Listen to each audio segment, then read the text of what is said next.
Hola amigos, el día de hoy vamos a atacar un tema bien interesante y además un tema que creo que es básico para la gente que tiene que hacer aplicaciones comerciales, aplicaciones de tipo web o aplicaciones que tienen que manejar accesos concurrentes a una base de datos y actualizaciones concurrentes a una base de datos. Nuestro tema es cómo implementar transacciones en JPA y bueno, vamos a verlo todo, desde que es una transacción hasta cómo implementar tal transacción, pasando por el tema de los bloqueos y los tipos de bloqueos que maneja la base de datos y los tipos de bloqueos que nos ofrece una implementación como JPA. Bueno, para esto vamos a trabajar con un escenario muy concreto. Se trata de lo siguiente: supongamos que queremos registrar una venta bajo este modelo de datos. Tenemos ventas, cada venta tiene sus detalles, cada venta tiene un vendedor asociado, cada venta tiene un cliente, por supuesto, y pues lo que se vende son artículos. Entonces cada detalle de venta tendrá que tener su relación con el artículo correspondiente.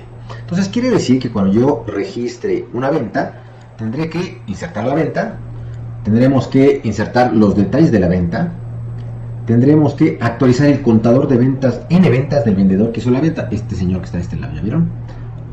Tenemos que actualizar el saldo del cliente y claro, la existencia o las existencias de los diferentes artículos que participan en la venta. Bueno, esto no es complicado, digo, es algo un poco elaborado, pero es complicado hasta que consideramos el hecho de que podemos tener diversos vendedores, clientes operando al mismo tiempo. Entonces, bajo un escenario donde puede haber una alta concurrencia, pues ahí tenemos algunos retos interesantes. Vamos a explicar esto. Vamos a ver. Va a abrir dos navegadores. Fíjense, aquí tengo dos navegadores que acceden a una aplicación ejemplo que he hecho que justamente registra ventas. Entonces tenemos aquí nuestro registro de ventas, primero, nuestra primera ventanita, con el cliente Ismael Zambrano y vendedor Jorge Juan del Valle de Camacura, y hay una lista de artículos que ya se han agregado al carrito de la compra. Por otro lado tenemos otra venta con otro vendedor, pero el mismo cliente, ¿de acuerdo? Y tenemos algunos artículos que aparecen en las dos ventas, y de hecho puedo agregarle más, vamos a agregarle algunas cosas más, que es agregarle dos pantalones o tres, ¿de acuerdo? Vamos a agregarle también un chaleco de lana merino, bueno, ahí está uno. De este lado vamos a agregar otro pantalón, 5. Vamos a agregar una playera polo, ahí está. Vamos a agregar a este lado también la playera polo. Ahí la tenemos. Y bueno, ahora, ¿qué pasa si se registran estas dos ventas al mismo tiempo? Tenemos por un lado que una de las ventas implica 6.222, vamos a decir, pesos mexicanos. Y de este lado, 7.885.39 pesos mexicanos. Bueno, hasta ahí todo bien. ¿Qué es lo que no debería pasar? No debería pasar que si yo la registro al mismo tiempo, solo se registre o solo se afecte el saldo del cliente de una de las dos transacciones. Debería, de hecho, actualizarse el saldo considerando 7.885 más 6.222 pesos, ¿de acuerdo? Y también las existencias de los artículos que coinciden en una y otra venta también deberían actualizar su existencia, restar la existencia que hay de manera congruente con las cantidades que se han vendido en cada una de esas operaciones, ¿no? Entonces, bueno, el gran tema es que tenemos que programar la aplicación de tal modo que no suceda que cuando la operación lea el cliente en una venta y lo lea en otro, al final actualice de manera incorrecta el saldo. Y lo mismo puede pasar para cualquiera de los artículos que participan en esta venta. Entonces, si aquí, por ejemplo, yo registrar venta, aquí lo registrar venta, entonces hay que programar un retraso en la actualización para ver qué hace. Una venta ya la registró y la otra venta me dice: se presentó un error al registrar la venta, se presenta un abrazo mortal por logs con otra transacción, reintente. Es decir que, o sea, no me permitió actualizar la venta porque había conflictos con otra venta, porque muchos de los datos que participaban o que tenían que ver con esa venta eran los mismos. Entonces, ante el peligro de corromper la información, mi aplicación lo detectó y me dice: no pude porque pues, ahí hubo conflictos de concurrencia, ¿verdad? Pero me da la oportunidad de reintentarlo y ahora tengo las dos ventas registradas. Esta venta web ha hecho un manejo adecuado de la concurrencia. Lo que vamos a ver en este video es cómo implementar justamente un manejo adecuado de la concurrencia, para que no suceda que cuando ustedes hagan una aplicación que actualiza diversas tablas de base de datos y coincidan con que los datos se refieren a los mismos objetos o relojes de la base de datos, no terminen encimando información o no se terminen perdiendo datos. Entonces, quédense, se va a poner muy bueno, porque además voy a tratar de hacer este video muy completo en términos tanto de conceptos, ¿no?, como de implementación. Bienvenidos. ¿Qué tan aisladas están los datos cuando hablamos de operaciones concurrentes? Y esto tiene que ver con algo que muchas de nosotros de repente no sabemos, y es lo siguiente. Cuando ustedes trabajan con un manejador de base de datos, el manejador de base de datos trata de tener lo más que pueda de información en memoria, es decir, hay una parte de la información, digamos, más fresca que está en memoria, mientras que el grueso de la información está en vía física. Pero como el acceso a la vía física, llámese disco duro, es en realidad muy caro, lo que hace un manejador de base de datos como estrategia es tratar de poner lo más que se pueda de información a nivel de memoria. Bueno, hasta ahí todo bien. Ahora, cuando un proceso requiere un dato, pues bueno, ese dato lo va a acceder directamente desde memoria. Pero ese dato o esa área de memoria, digamos que es pública, es compartida por los diferentes procesos que requieran acceder a la misma información. Quiere decir que si llega un segundo proceso y pregunta por el mismo dato, va a tener acceso a ese mismo dato.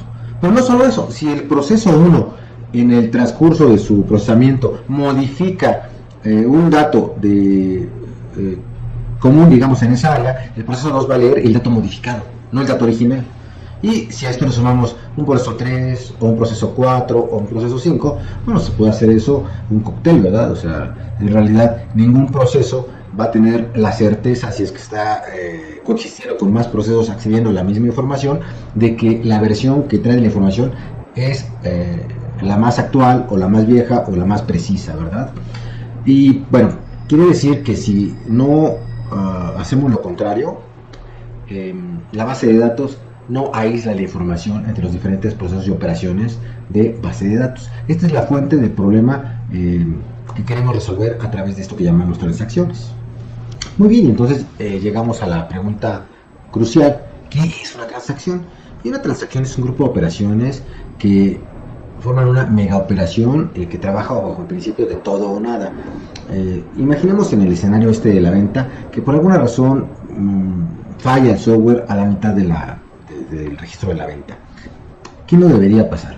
Que actualice el saldo del cliente, pero no el contador de ventas del vendedor, ¿no? Y además que inserte la venta, pero no todos los detalles. O que parte de las existencias de sus artículos haya actualizado y otra parte no.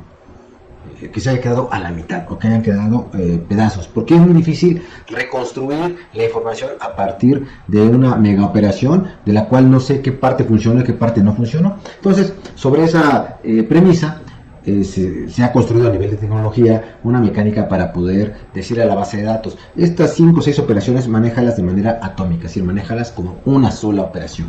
Y hay una serie de características que debe tener esa mega operación llamada transacción para ser considerada como tal. ¿Cuáles son esas operaciones? Primero, lo que decíamos: asegurar que la operación se ejecute por completo, y las pequeñas operaciones que la forman, o se haga todo o no se haga nada. En todo caso, si no se hace nada, bueno, pues es muy fácil, porque lo que tengo que reconstruir es justamente la transacción. El siguiente punto importante es la consistencia. ¿Qué significa? Que a la hora que se haga esa actualización en la base de datos de la información, no se debe violar ninguna de las reglas de integridad de la propia base de datos. La siguiente condición es el aislamiento. Veíamos hace rato que los diferentes procesos acceden a las mismas zonas de información, pero tenemos manera de indicar en la base de datos: oye, voy a trabajar con transacciones, pon una frontera a los datos que yo estoy manejando y bloquéalos hacia otros procesos hasta que yo termine de usarlos. O bloquéalos, o deja que los lea, pero no dejes que hagan actualizaciones sobre esos datos. Espera que yo te avise. A eso se le llama mecanismos de bloqueo. Y son piezas configurables de un manejador de base de datos. Y bueno, parte de los requisitos que debe tener una transacción es que debe tener el nivel de aislamiento adecuado a la operación que vamos a efectuar. Y claro, los datos que formen la transacción se deben al final hacer permanentes en la base de datos, deben persistir. En la implementación de las transacciones vamos a necesitar dos operaciones fundamentales. Una es el commit. Cuando hacemos esta mega operación formada por diferentes operaciones, lo que hacemos es decir a la base de datos: a ver, ahí te va la primera operación, ejecútala. Ahí te va la segunda operación, ejecuta. La tercera operación, ejecuta. Y así las diferentes operaciones que forman la transacción. Lo que va a hacer la base de datos es que las va a ejecutar en una zona de memoria temporal. Pero el commit es la instrucción que le dice: oye, ya estoy seguro, ya terminé. Es el momento que las actualices como un todo. Actualízalas todas en este momento. Y eso justamente va a ser el commit. Lo contrario, la operación complementaria del commit es la operación rollback. Si por alguna razón yo me doy cuenta a la hora que estoy procesando mi transacción que hay una condición que no me permite terminar, le puedo decir a la base de datos: oye, rollback, que significa olvida ya todo lo que te di, límpialo y déjalo como estaba antes de que empezáramos. Eso es un rollback. Es como regresar al escenario justamente anterior. Y estas dos operaciones me permiten implementar esta idea del todo o nada. En JDBC, que es el componente de Java de bajo nivel que trabaja con la base de datos, algo llamado método autocommit, significa que mientras no le diga lo contrario, cada operación que haga a través de este componente de la base de datos va a formar una mini transacción. ¿Esto por qué es relevante? Porque vamos a ver que en cierto tipo de bloqueo vamos a requerir usarlo, o más bien la implementación de JPA va a usar esta mecánica para poder implementar un bloqueo más eficaz. Y bueno, tenemos lo que llamamos o se denomina niveles de aislamiento, que decíamos, la base de datos tiene manera de que configuremos una transacción y nos da como opciones, ¿no? Como perfiles de qué tipo de aislamiento podemos usar. Entonces, bueno, ese conjunto de diferentes políticas de bloqueo que queremos hacer a una transacción, por ejemplo, podríamos decirle que en general las operaciones permita que las otras transacciones las lean, pero que no permita que modifiquen los datos que lean, sería un cierto nivel de aislamiento. O podríamos decirle que no queremos que ninguna transacción vea, o sea, ni siquiera pueda leer mientras la transacción no termine. Entonces quiere decir que hay diferentes niveles, hay niveles más caros y niveles más económicos. Evidentemente, entre mayor sea el nivel de bloqueo, sea más estricto, va a ser más caro y va a tener una repercusión en el desempeño. Es decir, si hay 10 procesos tratando de actualizar la misma información al mismo tiempo, pues que tengamos un nivel de bloqueo absoluto significa que tiene que formarlas, ¿verdad? Y que solamente puede ejecutar uno hasta que termine el anterior y la siguiente hasta que termine el anterior. Claro, si son muchas transacciones, muchas operaciones, esto se va a traducir en un tiempo de respuesta que puede no ser tan agradable para nuestros usuarios. Es hora de pasar a nuestro primer acercamiento a la implementación. Aquí tenemos un ejemplo de esa implementación. Vamos a ver. Esta operación registrar venta registre o recibe un objeto venta que a su vez está conformado por detalles de venta, y su labor va a ser leer esa estructura de datos y traducirla en operaciones o peticiones de persistencia en la base de datos, es decir, en operaciones al final de inserción o de actualización en la base de datos. ¿Cómo es que esto se hace con la transacción? Bueno, lo primero es que observemos que en la línea 122 se le pide al Entity Manager obtener un objeto de tipo Entity Transaction. Este objeto me va a servir para controlar la transacción, para marcar el inicio y el final de la transacción. En la 123 le digo: oye, prepárate, aquí empieza la transacción. Significa que si hay políticas de bloqueo, a partir de este momento se deben aplicar. Entonces aquí empieza la transacción. Y claro, la buena práctica es que lo que siga lo encierre entre un try y un catch, para que si algo de esto falla, pueda hacer el rollback. En el caso de JPA, el rollback se hace de manera automática. Es decir, si no se hace commit, lo que entiende la implementación de JPA es que hay que hacer un rollback. Entonces, no vamos a encontrar el rollback explícito aquí, a menos que nosotros tuviéramos una regla de negocio en la cual identificáramos que es importante utilizar el rollback. No es el caso en este ejemplo. Bueno, entonces, nuestra operación parte primero por recuperar a nuestro cliente. Aquí tenemos un find. Observen que el find es diferente del que hemos usado antes. El find, ¿qué me pide? Digamos el find más simple. ¿Qué clase voy a leer? Y luego la llave, ¿verdad? Aquí en venta, si navego al objeto cliente a partir de la venta, puedo obtener su número de cliente. Entonces, bueno, esa es la parte que ya hemos usado en otros ejemplos en videos anteriores. La parte nueva está en la línea 126, donde estoy diciendo: oye, quiero que las lecturas o el tipo de lectura que apliques, o más bien el tipo de bloqueo que uses en esta lectura, va a ser de tipo optimista. Ahorita vamos a ver la estructura en general de la transacción y después voy a abocarme a explicar los diferentes tipos de bloqueo que puede manejar, en este caso JPA, y los enfoques optimista y pesimista. Pero ahorita, bueno, lo importante es, ok, se le especifica un nivel de bloqueo, y hay varios, ¿no? Pues aquí en la lectura, en el plan que es la operación que le especifico el tipo de lectura que va a dar lugar a un cierto nivel de aislamiento, ¿verdad? Después calculo el nuevo saldo y luego establezco o modifico el saldo con un setter. Ahí está. Luego hago algo parecido, pero ahora con el vendedor. También especifico un bloqueo de tipo optimista. Incremento el número de ventas que tiene y actualizo el número de ventas. Y luego, aquí en esta línea 135, intento persistir la venta. Esto es, como no existe un objeto venta en la base de datos, ya que lo estoy creando, en este momento voy a pedirle a la base de datos que lo inserte, que haga la inserción. Y esto nos llevará a que haga la operación como tal o en la base de datos. Ahora, aquí hay varias cosas interesantes. La primera es, la venta se compone de detalles, pero tengo especificado en el caso de la venta, voy a ir a los mapeos. Por aquí los dejé, aquí están.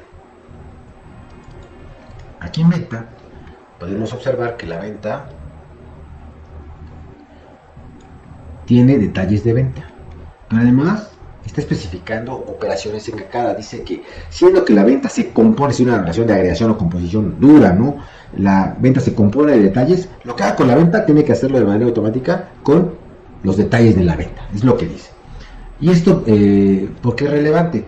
Porque se dan cuenta, aquí hago el persist sobre la venta, pero nunca le hago sobre los detalles. Si vemos más adelante, nunca van a encontrar un persist sobre los detalles de venta que forman la venta.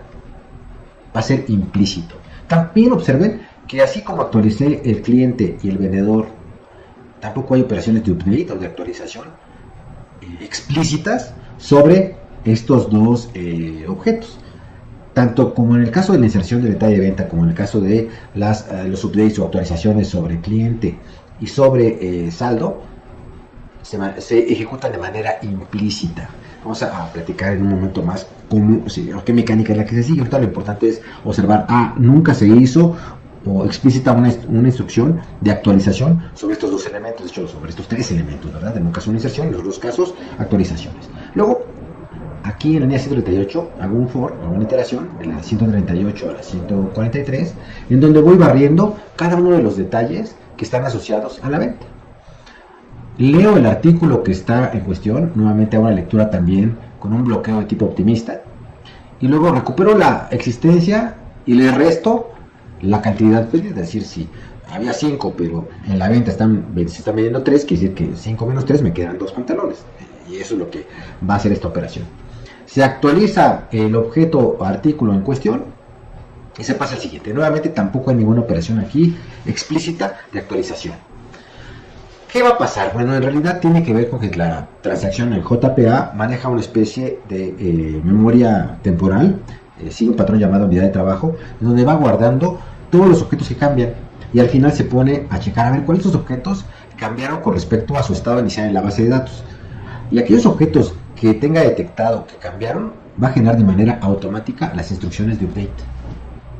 Y claro, también si hay operaciones de cascada entre las diferentes entidades, va a aplicar las operaciones correspondientes. Si hay una operación, como en el caso de detalle de venta, de inserción en la venta, pues va a intentar insertar los detalles de la venta de manera correspondiente.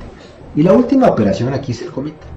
El commit lo único que hace es decirle a el motor de JPA: ya terminé de actualizar todas las operaciones parciales que forman la transacción, es momento de que intentas hacer esto permanente. ¿De acuerdo? Entonces, en principio, digamos que es así de simple. Hacer las operaciones que forman la transacción y al final hacer un commit, entendiendo que va a haber operaciones de tipo implícito y de tipo explícito, dependiendo de las cascadas especificadas por un lado, y por otro lado, de las lecturas que he hecho sobre objetos a los cuales después les aplique setter, es decir, los modifique. Esas van a ser los objetos que van a generar operaciones automáticas, operaciones implícitas de actualización sobre la base de datos. Y bueno, cacho el error, aquí hago el tratamiento de error, de acuerdo a mi política de manejo de error que tenga, y a grosso modo en eso consiste mi transacción. Ahora vamos a platicar de diferentes detalles al respecto. Aquí la vamos a recorrer nuevamente en cámara lenta para que la tengan ahí por completo. Ahí acaba en la línea 156. Ahora vamos a ir a los detalles. Supongamos que una transacción requiere usar un recurso. Entonces se lo solicita a la base de datos y además se bloquea.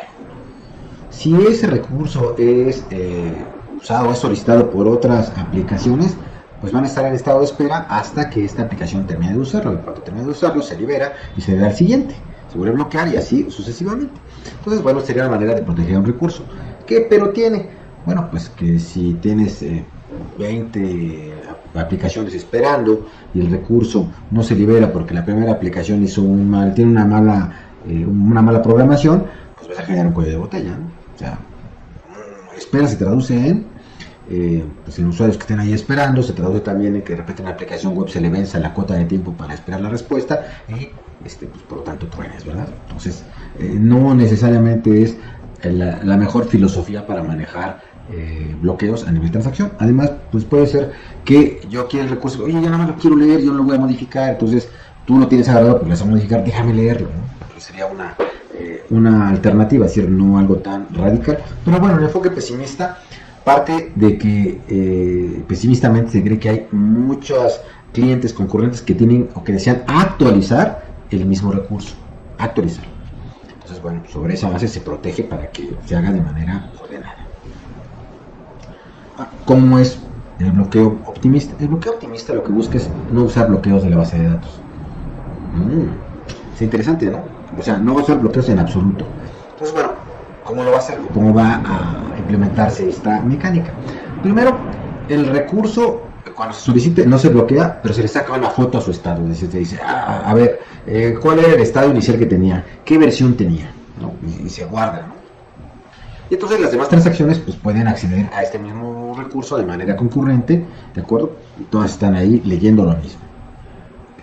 Ahora, se hace todas las operaciones, pero cuando llegue el momento del commit y antes de que se vaya a actualizar, se hace una validación, se regresa a la base de datos a leer el registro otra vez y se compara contra el original.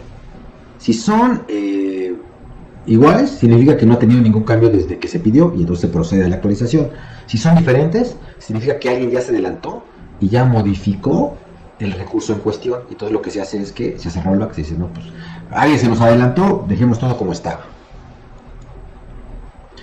Y justamente es lo que hablaba yo antes, ¿no? Me adelanté. Se compara en su estado con el estado original, y si los estados difieren, se ejecuta el rollback. Eso es el bloqueo optimista. ¿Qué ventaja tiene? Pues bueno, pues que no genera cuellos de botella, porque si tenemos una aplicación que tiene mucha concurrencia, pues no va a detener a nadie. Los diferentes procesos van a obtener los recursos que requieren, asumiendo el riesgo que cuando quieran actualizar puede hacer que ya alguno de las operaciones o de las pruebas anteriores haya modificado la información y tengan que reintentar. De hecho, en el ejemplo que veíamos hace rato cuando presentábamos las dos ventanitas actualizando la venta, eso pasó, ¿no? O sea, se había adelantado uno de los clientes, uno de los procesos, y entonces solo actualizó uno y el otro dijo espérate, ¿no? Y claro, hay que desarrollar una programación que permita reintentar, ¿verdad? Si es que hablamos de una aplicación de registro como como la de registrar ventas. ¿Cómo implementar el bloqueo optimista usando JPA y su implementación, en este caso Hibernate? Bueno, nos pide varios requisitos. El primero es, oye, hablamos de que necesitamos guardar un estado. En lugar de sacar una foto a todo el objeto, lo que hace JPA es, oye, vamos a poner un atributo que yo como motor de JPA voy a gestionar, voy a administrar, donde represente todo el estado. Le voy a llamar versión. Entonces, vamos a colocarle a aquellas entidades sobre las cuales querramos aplicar un bloqueo optimista un campo adicional, un campo numérico.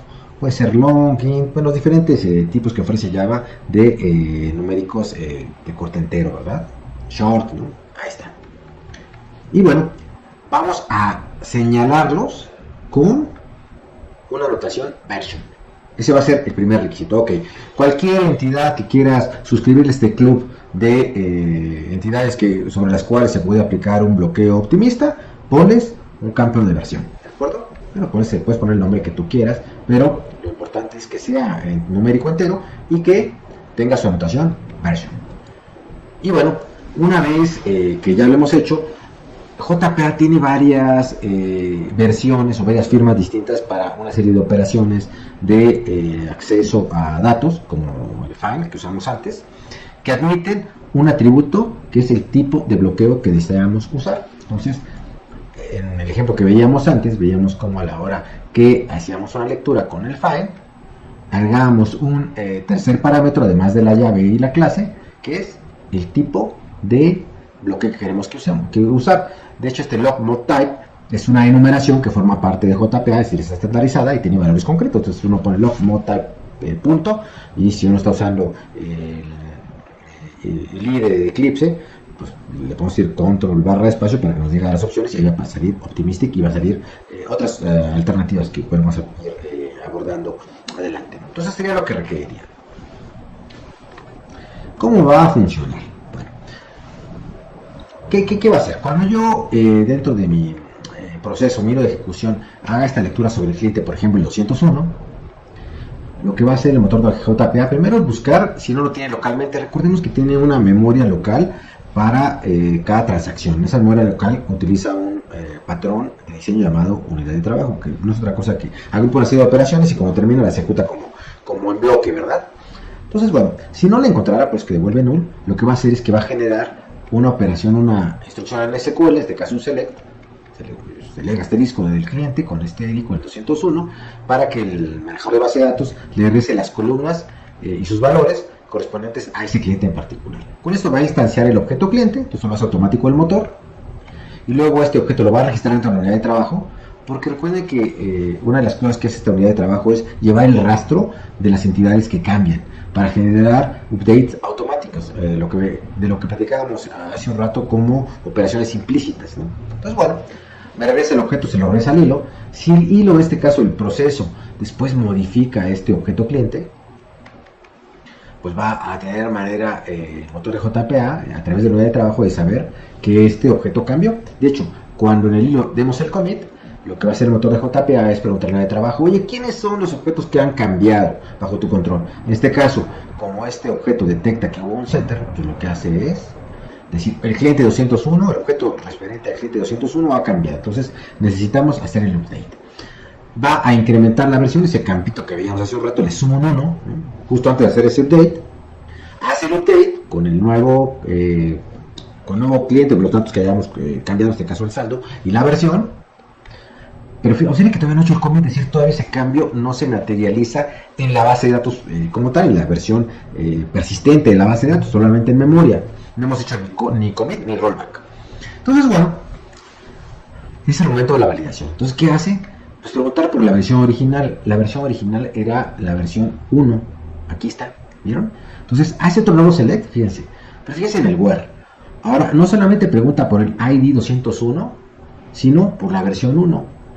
Entonces, si otra transacción hubiera modificado la versión, entonces ya tendría manera de saber que el registro original cambió y por lo tanto que hacer rollback.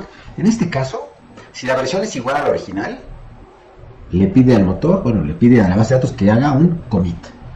Y por otro lado, si no me devuelve ningún valor después de hacer este select compuesto, el rollback.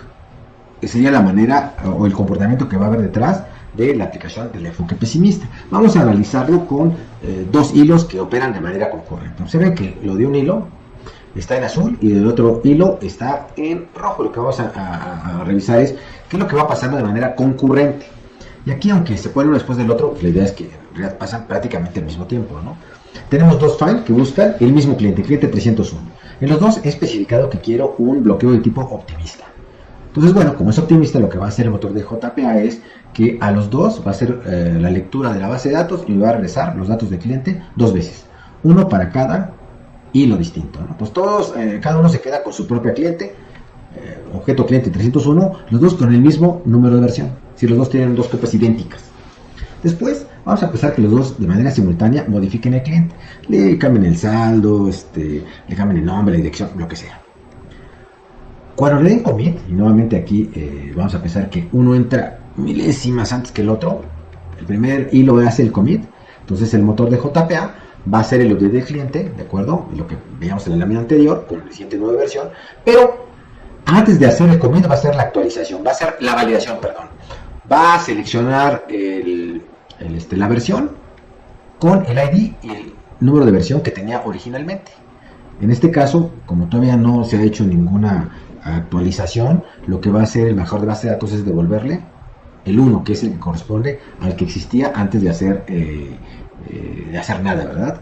Y entonces, el primer hilo, al devolverle un número que coincide con el que recuperó por primera vez, hace el commit. Claro, a la hora que sea el commit, entre otras cosas, este cliente va a cambiar de versión porque ya se le incrementó el número de versión, sino ahora va a estar el número 2.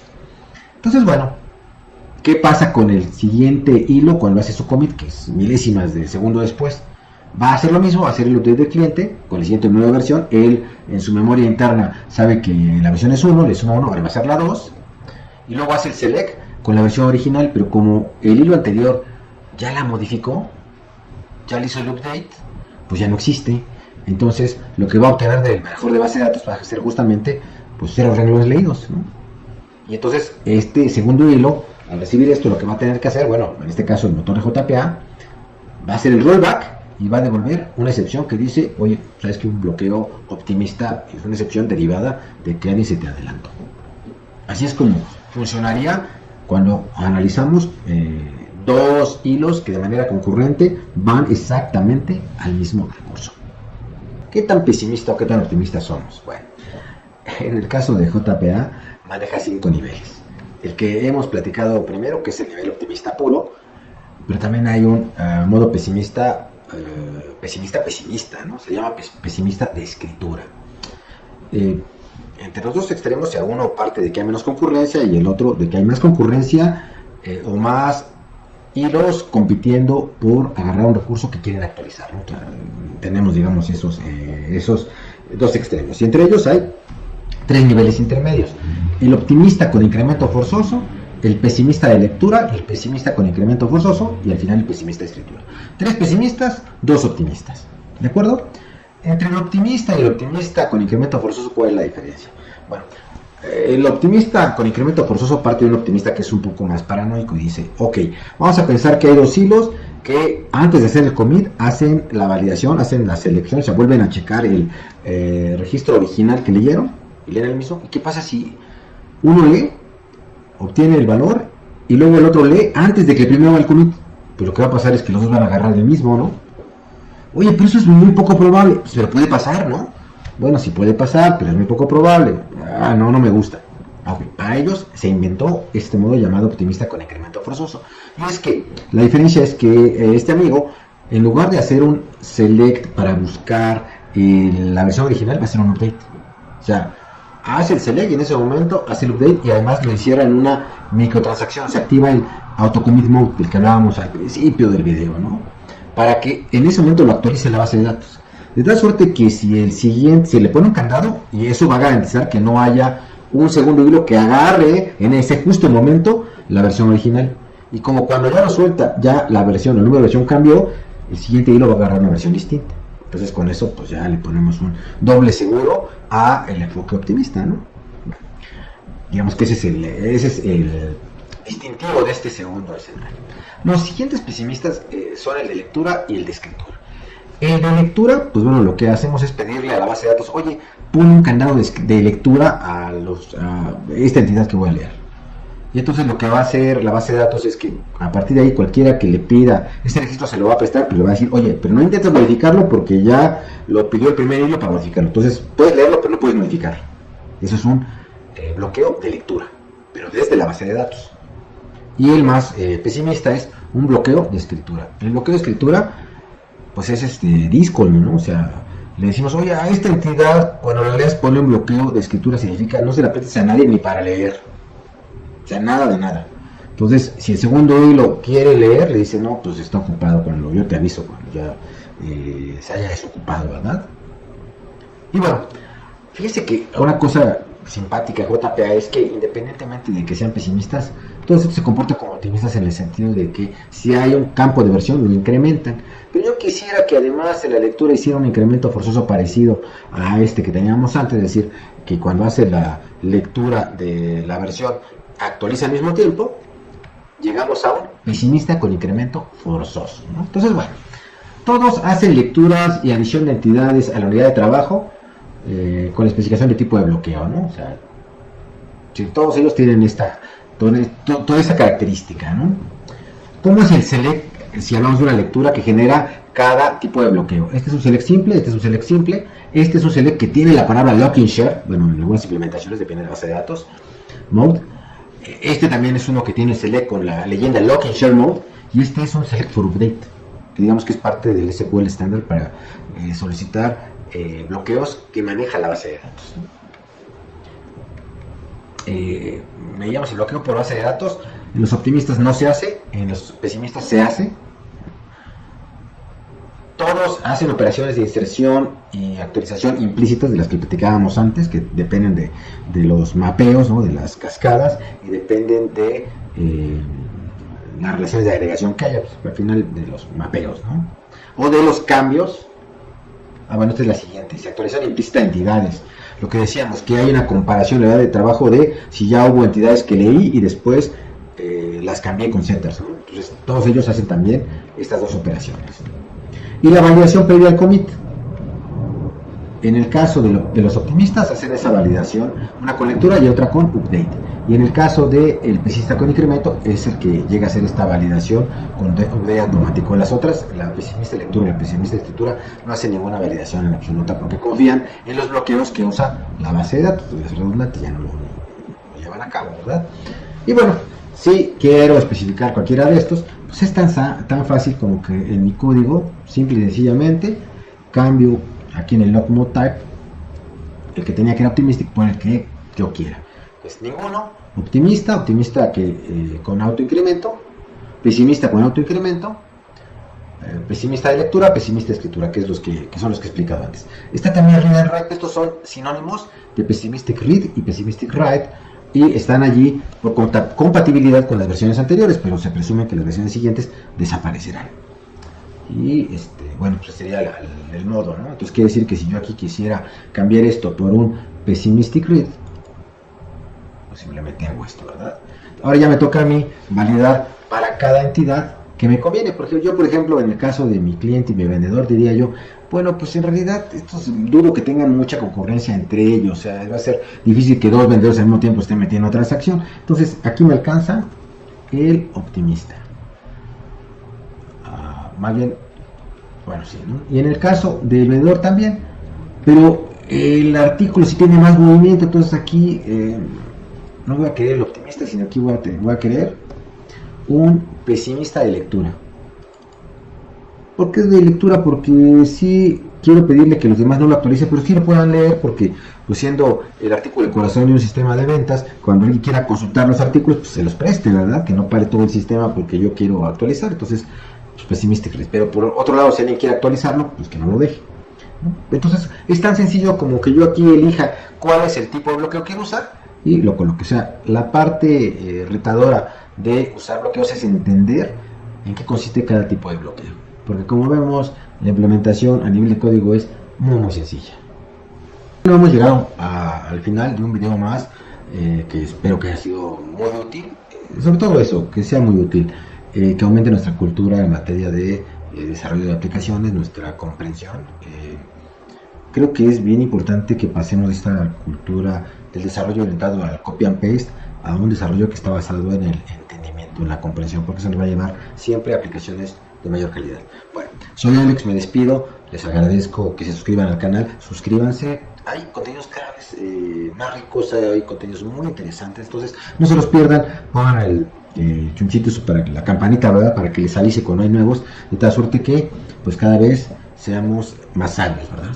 Bueno, hasta la vista, no se les olvide suscribirse, no se les olvide darle like, denle like, no sean codos, ¿verdad? Y bueno, así decimos en México. Pues hasta la vista.